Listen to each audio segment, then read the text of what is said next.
माँ सरस्वती को प्रणाम। कक्षा 12, विषय इतिहास, अध्याय 6, आधुनिक भारत का स्वाधीनता आंदोलन। आज का हमारा टॉपिक है स्वामी विवेकानंद।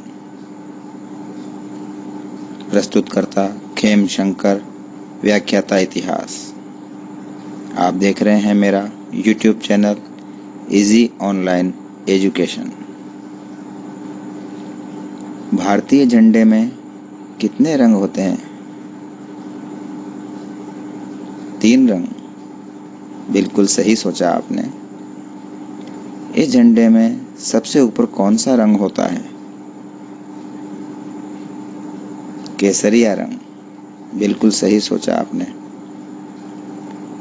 केसरिया रंग के कपड़े पहनने वाले भारतीय महापुरुष का नाम बताइए।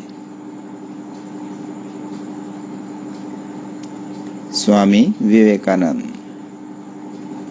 बिल्कुल सही सोचा आपने। स्वामी विवेकानंद के बारे में आप क्या जानते हैं? नहीं जानते? आइए आज स्वामी विवेकानंद के जीवन, विचार और राष्ट्रीय जागृति में उनके योगदान को जानें। स्वामी विवेकानंद। स्वामी विवेकानंद का जन्म 12 जनवरी 1863 को कलकत्ता में हुआ। इनके बचपन का नाम नरेंद्रनाथ दत्त था। इनके पिता का नाम विश्वनाथ दत्त और माता का नाम भुवनेश्वरी देवी था। स्वामी विवेकानंद ने कलकत्ता विश्वविद्यालय से स्नातक की पढ़ाई की। स्वामी विवेकानंद के गुरु रामकृष्ण परमहंस तस्वीर में आपको दिख रहे हैं। स्वामी विवेकानंद अपनी धार्मिक और आध्यात्मिक जिज्ञासा के कारण रामकृष्ण परमहंस के संपर्क में आए। रामकृष्ण परमहंस कलकत्ता में दक्षिणेश्वर मंदिर के पुजारी थे। रामकृष्ण परमहंस की हिंदू धर्म में गहरी आस्था थी। रामकृष्ण ईश्वर की प्राप्ति के लिए निस्वार्थ भक्ति भावना पर बल देते थे। वे सभी मत पंथों की मौलिक एकता में विश्वास करते थे।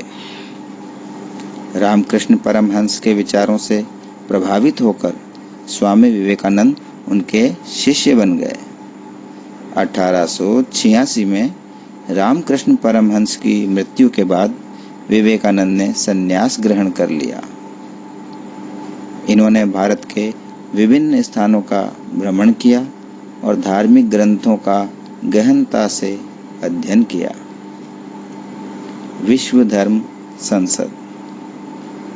तस्वीर में आपको विश्व धर्म संसद दिख रही है। खेतड़ी के महाराजा के सहयोग से विवेकानंद सितंबर 1893 में विश्व धर्म संसद में भाग लेने के लिए अमेरिका के शिकागो शहर गए थे। तस्वीरों में आप देख सकते हैं विश्व धर्म संसद जो शिकागो में हुई उसके दृश्य। सितंबर 1893 में विश्व धर्म सम्मेलन में इन्होंने अपना प्रसिद्ध भाषण प्रिय भाइयों और बहनों के संबोधन से प्रारंभ किया। खास बात ये इसलिए है क्योंकि अधिकतर देश वाले इस समय लेडीज एंड जेंटलमैन कहते थे, लेकिन इन्होंने प्रिय भाइयों और बहनों कहा, यानी कि भाईचारे का संदेश दिया और पूरे विश्व को एक परिवार के रूप में माना। अपने भाषण में इन्होंने भारतीय संस्कृति और धर्म की महत्ता को बड़े प्रभावशाली तरीके से पश्चिमी जगत के समक्ष रखा। यानी इन्होंने भारतीय संस्कृति और भारत के जो धर्म हैं वो कितने महान हैं, उनका कितना महत्व है, उसको बड़े प्रभावशाली तरीके से जो पश्चिमी देश हैं, यूरोपीय देश, साथ में अमेरिका आदि देश, उनके सामने रखा। इन्होंने अपने व्याख्यान द्वारा भारत की बौद्धिक, आध्यात्मिक एवं धार्मिक समृद्धता को प्रमाणित किया। इनके संबंध में अमेरिका के न्यूयॉर्क हेरल्ड नामक अखबार ने लिखा, शिकागो धर्म सम्मेलन में विवेकानंद ही सर्वश्रेष्ठ व्यक्ति है। उनके भाषण सुनने के बाद लगता है कि भारत जैसे समुन्नत राष्ट्र में ईसाई प्रचारकों को भेजा जाना कितनी मूर्खता की बात है। यह उन्होंने इसलिए लिखा क्योंकि इस समय भारत में अंग्रेजों का शासन था और अंग्रेज ईसाई धर्म को भारत में फैलाने के लिए ईसाई प्रचारक भेजते थे, जबकि भारत धार्मिक और आध्यात्मिक दृष्टि से बहुत श्रेष्ठ साबित हुआ। ऐसा विवेकानंद ने शिकागो धर्म सम्मेलन में साबित किया। विवेकानंद ने इसके बाद अमेरिका एवं इंग्लैंड में भ्रमण करके हिंदू धर्म और संस्कृति का प्रचार किया। 1886 ईस्वी में न्यूयॉर्क में वेदांत सोसाइटी की स्थापना भी की। रामकृष्ण मिशन, ये रामकृष्ण मिशन का प्रतीक चिन्ह है। 5 मई 1897 में स्वामी विवेकानंद ने वेलूर में रामकृष्ण मिशन की स्थापना की। रामकृष्ण मिशन की स्थापना स्वामी विवेकानंद ने अपने गुरु रामकृष्ण परमहंस के नाम पर की। इसकी शाखाएं भारत के विभिन्न भागों एवं विदेशों में खोली गई। स्वामी विवेकानंद ने रामकृष्ण मिशन के माध्यम से अपने विचारों का प्रचार किया। रामकृष्ण मिशन की शिक्षाएं मुख्य रूप से वेदांत दर्शन पर आधारित है। वेदांत दर्शन क्या है? वेद पर आधारित है उपनिषद। हम कहें कि वेदों का सार है उपनिषद, और उपनिषदों पर आधारित जो साहित्य, जो दर्शन है, वही है वेदांत दर्शन। सामाजिक विचार एवं कार्य। स्वामी विवेकानंद ने तत्कालीन भारतीय समाज में व्याप्त संकीर्णताओं और कुरीतियों का विरोध किया। उन्होंने जातीय भेदभावों का विरोध कर समानता की बात कही। उनका मत था कि सामाजिक, धार्मिक परंपराओं एवं मान्यताओं को तभी स्वीकार करना चाहिए जब वे उचित जान पड़े। उन्होंने स्त्री पुनरुत्थान की बात कही। वे निर्धनता एवं अज्ञानता को समाप्त करना चाहते थे।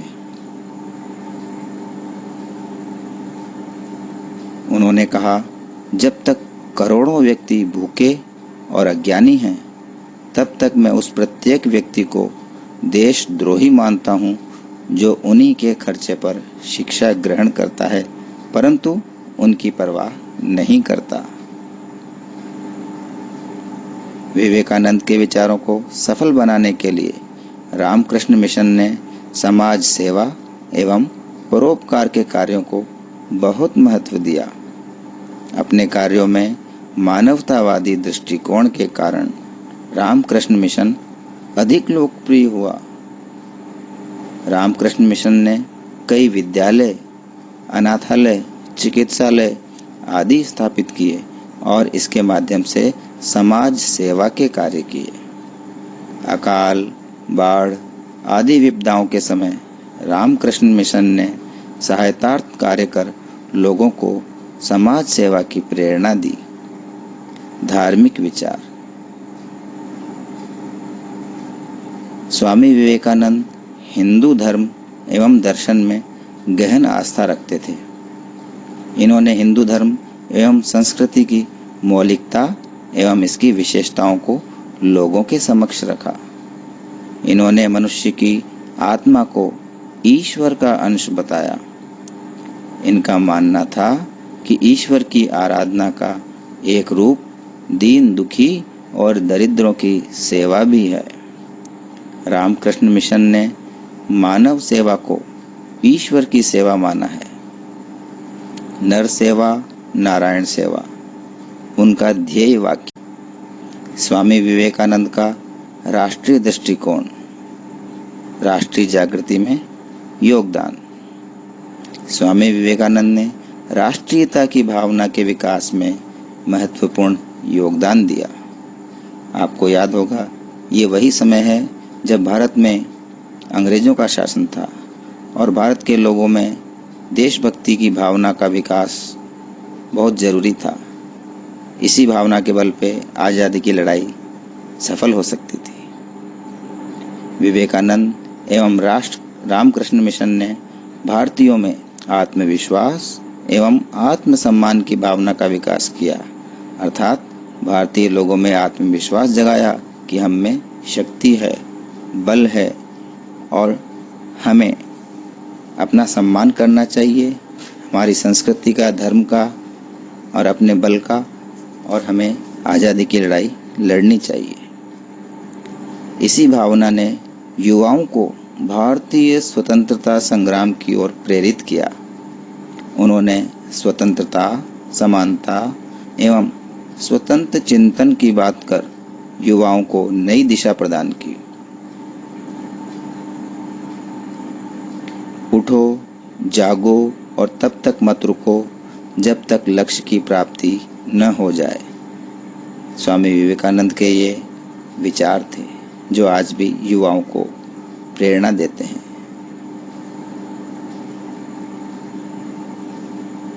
वे भारत के पिछड़ेपन, पतन एवं गरीबी से दुखी थे। वे पश्चिम के अंधानुकरण के विरोधी थे, अर्थात वे पश्चिमी देशों, खासतौर से यूरोपीय देशों के द्वारा जो नए तरीके, नई नीतियां लगाई जा रही थी, नया पहनावा, नई संस्कृति थी, उसका अनुकरण करने के विरोधी थे कि उनका अंधानुकरण नहीं करना चाहिए। सोच विचार कर ही उनमें जो चीज़ ठीक लगे सिर्फ उसी को अपनाना चाहिए। बाकी भारतीय संस्कृति अपने आप में परिपूर्ण है, हमें उस पर चलना चाहिए। विवेकानंद आध्यात्मिक उन्नति पर बल देते थे। मनुष्य की आध्यात्मिक उन्नति कर पहले वे मनुष्य को मनुष्य बनाना चाहते थे और उसी को संपूर्ण प्रगति का आधार मानते थे। पूरे विश्व में हिंदू धर्म एवं दर्शन को प्रसारित करके विवेकानंद ने उल्लेखनीय कार्य किया। उन्होंने भारत के प्राचीन गौरव को संसार के समक्ष रखा। उन्होंने ऐसी शिक्षा की बात कही जिससे चरित्र का निर्माण हो। उन्होंने शक्तिमान एवं पौरुष युक्त बनने की बात कही। उन्होंने कहा कि मनुष्य का साहस एवं वीरत्व एक दिन उसे कुपथ त्यागने की प्रेरणा देंगे, अर्थात मनुष्य साहस और वीरत्व के ऊपर चले तो गलत मार्ग को त्याग सकता है।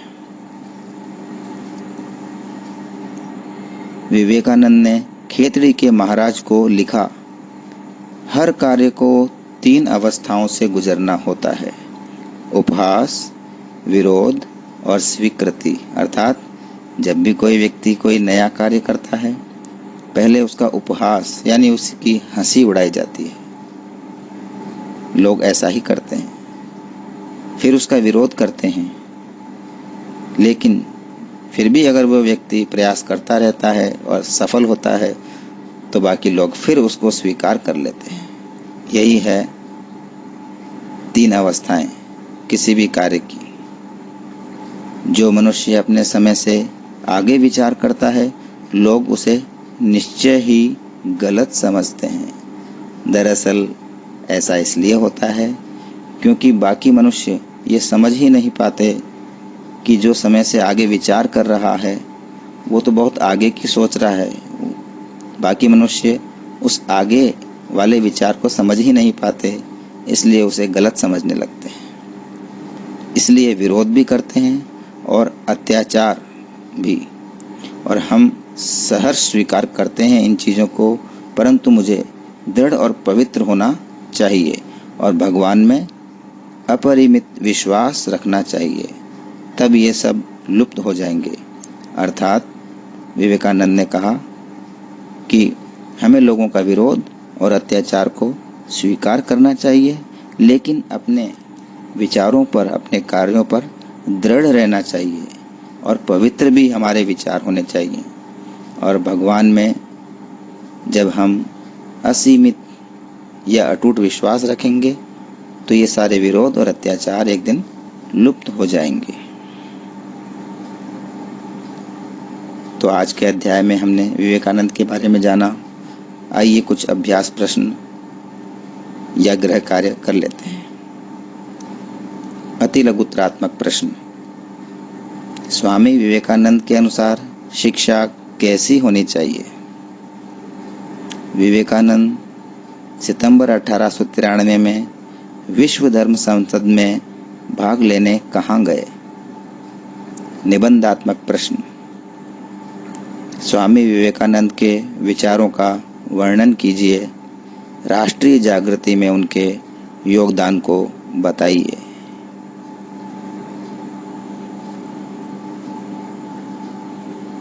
ऐसे ही और वीडियोस देखने के लिए लाइक करें और सब्सक्राइब करें